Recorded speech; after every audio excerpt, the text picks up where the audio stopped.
முதல் வாசகம். திருத்தூதர் பணிகள் நூலிலிருந்து வாசகம். அதிகாரம் 9, இறைவசனங்கள் 31 தொடக்கம் 42 வரை. அந்நாள்களில் யூதேயா, கலிலேயா, சமாரியா ஆகிய பகுதிகளில் எல்லாம் திருச்சபை வளர்ச்சியுற்று ஆண்டவருக்கு அஞ்சி நடந்து அமைதியில் திளைத்து தூய ஆவியாரின் துணையால் பெருகி வந்தது. பேதுரு எல்லா இடங்களுக்கும் சென்று வந்தார். ஒரு நாள் லித்தாவில் வாழ்ந்த இறை மக்களிடம் வந்து சேர்ந்தார். அங்கே அவர் 8 ஆண்டுகள் முடக்குவாதத்தால் படுக்கையில் கிடந்த ஐனேயா என்னும் பெயருடைய ஒருவரை கண்டார். அவரிடம், ஐனேயா, இயேசு கிறிஸ்து உம் பிணியை போக்குகிறார், எழுந்து உம் படுக்கையை நீரே சரிப்படுத்தும் என்று பேதுரு கூறினார். உடனே அவர் எழுந்தார். லித்தாவிலும் சாரோனிலும் வாழ்ந்து வந்தவர்கள் அனைவரும் அதை கண்டு ஆண்டவரிடம் திரும்பினார்கள். யோப்பா நகரில் தபித்தா என்னும் பெயருடைய பெண் சீடர் ஒருவர் இருந்தார். அவர் தொட்கா என்னும் அழைக்கப்பட்டார். நன்மை செய்வதிலும் இரக்கச் செயல்கள் புரிவதிலும் அவர் முற்றிலும் ஈடுபட்டிருந்தார். உடல்நலம் குன்றி ஒரு நாள் அவர் இறந்து விட்டார். அங்கிருந்தோர் அவரது உடலை குளிப்பாட்டி மேல் மாடியில் கிடத்தியிருந்தனர். யோப்பாவிற்கு அருகிலுள்ள லித்தாவுக்கு பேதுரு வந்திருப்பதை சீடர்கள் கேள்விப்பட்டு இருவரை அவரிடம் அனுப்பி, எங்களிடம் உடனே வாருங்கள் என்று கெஞ்சி கேட்டார்கள்.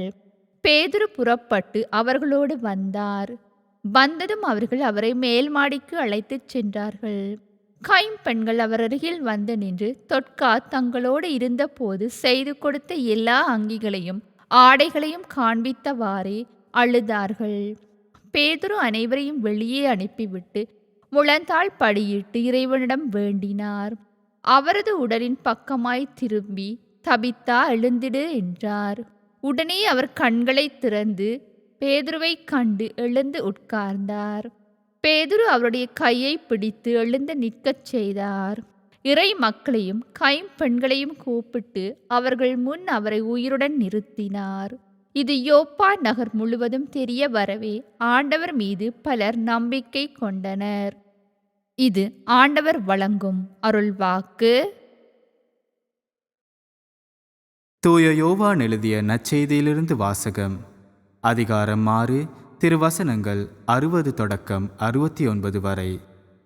அக்காலத்தில் இயேசு நிலைவாழ்வு அளிக்கும் உணவு பற்றி கற்பித்து கொண்டிருந்த பொழுது சீடர் பலர் இதை கேட்டு, இதை ஏற்றுக்கொள்வது மிக கடினம், இப்பேச்சை இன்னும் கேட்டுக்கொண்டிருக்க முடியுமா என்று பேசிக்கொண்டனர்.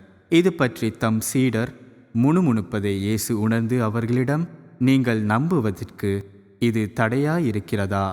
அப்படியானால் மானிட மகன் தாம் முன்பு இருந்த இடத்திற்கு ஏறி செல்வதை நீங்கள் கண்டால் அது உங்களுக்கு எப்படி இருக்கும்? வாழ்வு தருவது தூய ஆவியே, ஊனியல்பு ஒன்றிற்கும் உதவாது. நான் கூறிய வார்த்தைகள் வாழ்வு தரும் ஆவியை கொடுக்கின்றன. அப்படி இருந்தும் உங்களுள் சிலர் என்னை நம்பவில்லை என்றார். நம்பாதோர் யார் யார் என்பதும் தம்மை காட்டிக் கொடுக்க இருப்பவன் யார் என்பதும் இயேசுவுக்கு தொடக்கத்திலிருந்தே தெரிந்திருந்தது. மேலும் அவர், இதன் காரணமாகத்தான் என் தந்தை அருள் கூர்ந்தால் அன்றி யாரும் என்னிடம் வர இயலாது என்று உங்களுக்கு கூறினேன் என்றார். அன்றே இயேசுவின் சீடருள் பலர் அவரை விட்டு விலகினர். அன்று முதல் அவர்கள் அவரோடு சேர்ந்து செல்லவில்லை. இயேசு 12 சீடரிடம், நீங்களும் போய்விட நினைக்கிறீர்களே என்று கேட்டார். சீமோன் பேதுரு மறுமொழியாக, ஆண்டவரே, நாங்கள் யாரிடம் போவோம்? நிலை வாழ்வு அளிக்கும் வார்த்தைகள் உம்மிடம்தானே உள்ளன. நீரே கடவுளுக்கு அற்பமானவர் என்பதை நாங்கள் அறிந்து கொண்டோம், அதை நம்புகிறோம் என்றார். இது கிறிஸ்து வழங்கும் நற்செய்தி. அன்பான உறவுகளே, நாங்கள் தொடர்ந்தும் திருத்தூதர் பணியிலிருந்தும் யோவான் நற்செய்தியிலிருந்தும் இறை வார்த்தைகளை வாசித்து கொண்டு தியானித்து கொண்டு இருக்கிறோம். இன்றைய நாளினுடைய முதல் வாசகத்திலே தலைமைத்துவம் பேதுருவிடம் ஒப்படைக்கப்பட்டது. பேதுரு இடங்களுக்கெல்லாம் சென்று ஆண்டவருடைய நற்செய்தியை போதிக்கிறார். நற்செய்தி போதிக்கப்பட்ட இடங்களிலே திருச்சபையை உறுதிப்படுத்தி வருகிறார்.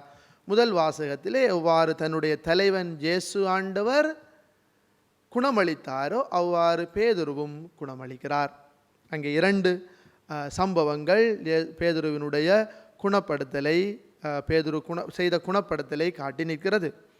இன்றைய நற்செய்தி வாசகம் யோவான் நற்செய்தியிலே நாங்கள் நேற்றைய நாளிலே வாசித்த இந்த வாரம் முழுவதும் வாசித்து வருகின்ற வாசகத்தினுடைய தொடர்ச்சியாகவே இருக்கிறது. ஆனால் நற்கருணையிலே இருந்து உடல் இரத்தத்திலும் இருந்து இங்கே மீண்டும் ஒரு மாற்றம் நிகழ்கிறது. இயேசு இவ்வளவு நாளும் உடலையும் இரத்தத்தையும் பற்றி பேசி வந்தார். நானே வாழ்வு தரும் உணவு என்று சொல்லி வந்தார்.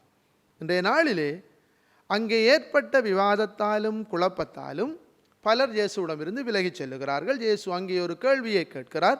நீங்களுமா சென்று விட விரும்புகிறீர்கள் என்று அவரை தன்னுடைய சீடர்களை பார்த்து இயேசு கேட்கின்ற கேள்விக்கு பேதுருவானவருடைய பதில், யாரிடம் செல்வோம் இறைவா? ஆண்டவரே, நாங்கள் யாரிடம் போவோம்? நிலைவாழ்வு அளிக்கும் வார்த்தைகள் உம்மிடம்தானே உள்ளன. வருமனே ஊரூராகச் சென்று திருச்சபையை நிறுவி தான் தலைவன் என்று காட்டியவரல்ல பேதுரு. எவ்வளவுதான் பலவீனனாக இருந்தாலும், இயேசுவை மறுதலித்திருந்தாலும், பாவத்திற்கு மன்னிப்பு கேட்டுக்கொண்டு திருச்சபையினுடைய தூணாக முன்னிலே நின்று வழிநடத்தியவராக இருக்கிறார். அவருடைய விசுவாச அறிக்கை தான். பாருங்கள், பேதுரு நீர் மெஸ்ஸியா, கடவுளின் மகன் என்று சொன்னார். இந்த சந்தர்ப்பத்திலே சொல்லுகிறார், வாழ்வு தரும் வார்த்தைகள் உம்மிடம் தானே உள்ளன என்று. ஒரு குடும்பத்தினுடைய தலைவனாக இருக்கிறேன், தலைவியாக இருக்கிறேன், பாடசாலையிலே பணி செய்கிறேன், சமுதாயத்திலே நான் முன்னுதாரணம் உள்ளவனாக இருக்க விரும்புகிறேன்.